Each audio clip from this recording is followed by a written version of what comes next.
This story takes place in the world of dreams, known as Omnia.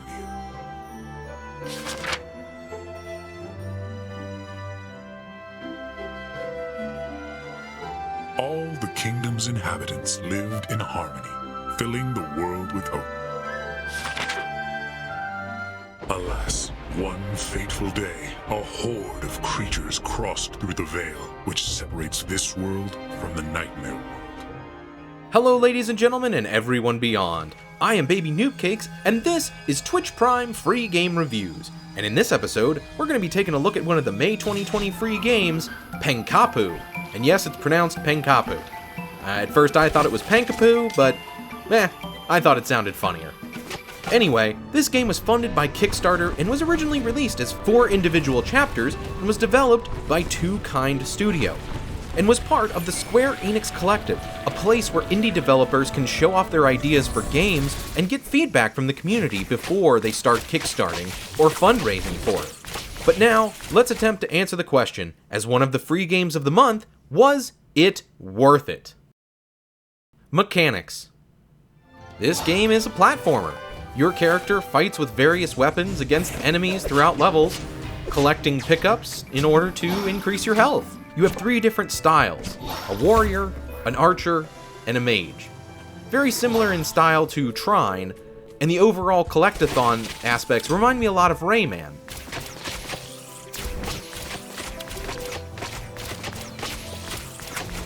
Art style. The overall look of this game is pretty incredible. The artists on the team that made the game are top-notch. The animations of the game are not overly flashy and pretty simple, and kind of leave a bit to be desired, even though the art assets they're using look pretty good. The character designs are all unique and do a lot to pull the player into the dream world where this game takes place, and the backgrounds are all wonderful to look at. Sound. There isn't really much to say about the sound. There are a few sound effects that go well with the different characters' attacks as well as the enemies, but the background music is a bit underwhelming and doesn't really match what you're doing on screen. As I said, this game takes place in a world of dreams, which the background music is well suited for, but you are fighting off an invading army of nightmares and fighting tooth and nail for your life and the lives of your companions and the existence of the dream world itself. And the music doesn't really express the gravity of the situation, but it's okay. Replayability. Pankapu will last you about 9 to 15 hours, which I guess I have to tell you now, I didn't finish this game. I didn't even really get halfway through it, and I usually like to finish these games to be able to give you a full but relatively spoiler-free explanation from a point of understanding everything they have to offer over the entirety of the game. But this time, I just couldn't. And in the next few sections, you'll understand why. Narrative.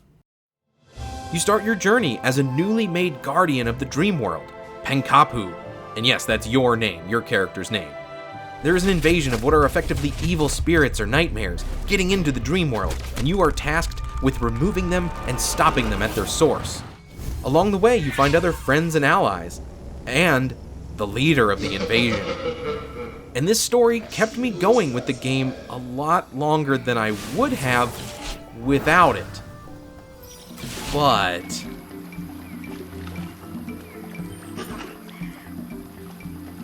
my opinion.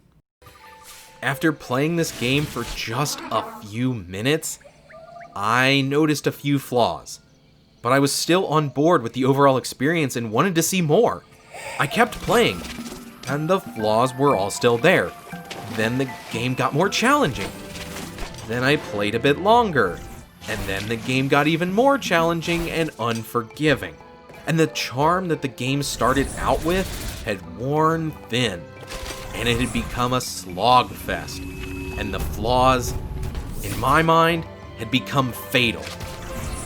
Of the flaws that I mentioned, the worst is the floaty jumps and the extremely stiff combat.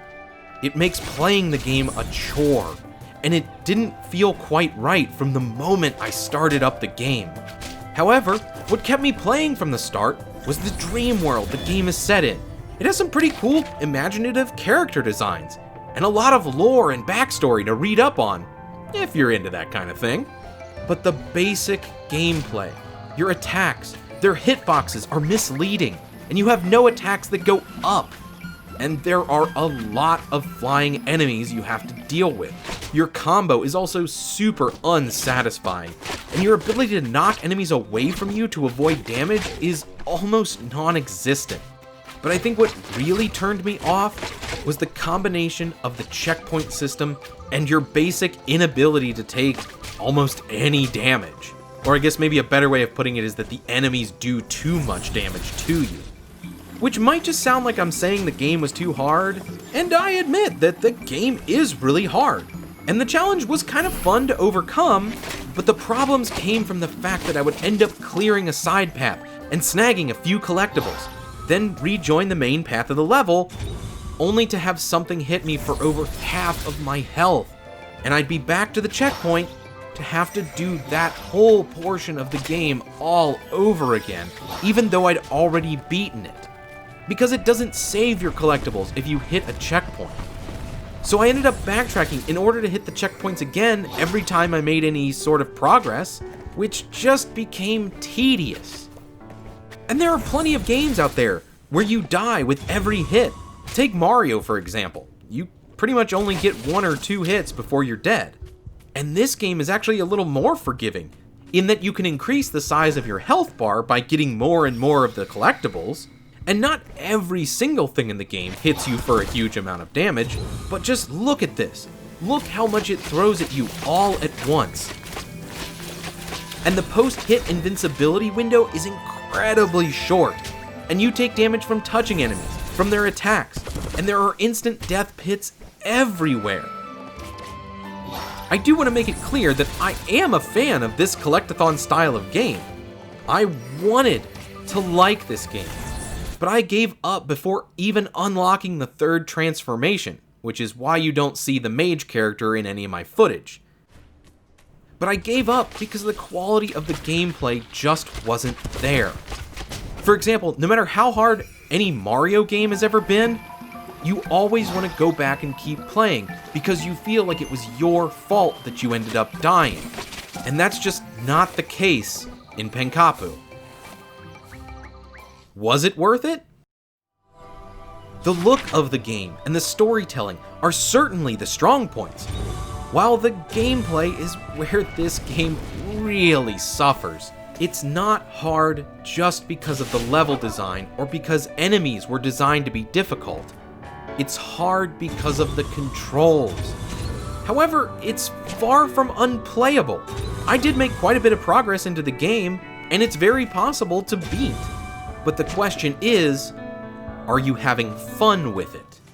However, one positive thing is that the game is very accessible and easy to learn to play. And as you can see on screen now, it has really low system requirements, so a lot of people can play it. And coming in at about $12, it is, unfortunately, one of the more expensive games this month, which is a plus. But if I had bought this with my own money at full price, I would have tried to get a refund, if I could. And even though this game wasn't for me necessarily, I would say maybe give it a shot if you're a huge fan of games like Trine or Rayman. And for those of you who've never played those games, I would recommend going to play any Trine or Rayman game before this one, because they do the same type of thing, but so much better. I wouldn't call this an altogether bad game. It is a game full of potential, but it just didn't have the best team of people creating it, or testing it, or maybe no one wanted to say that the controls didn't work too well. I don't know. It could have been a great game to be mentioned alongside the games I just compared it to. But as it is just not worth it as one of our free games of the month. But maybe that's for you to decide. Whether you agree or disagree with my judgment, get at me in the comments. Let me know what you think, and let's discuss if this month's games were worth it or not.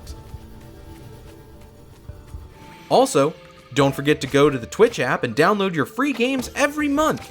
Because hey, they're free, and sometimes you'll end up with a few gems.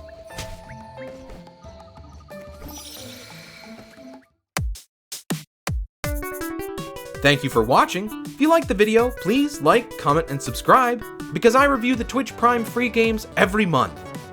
But for now, I'll catch you later.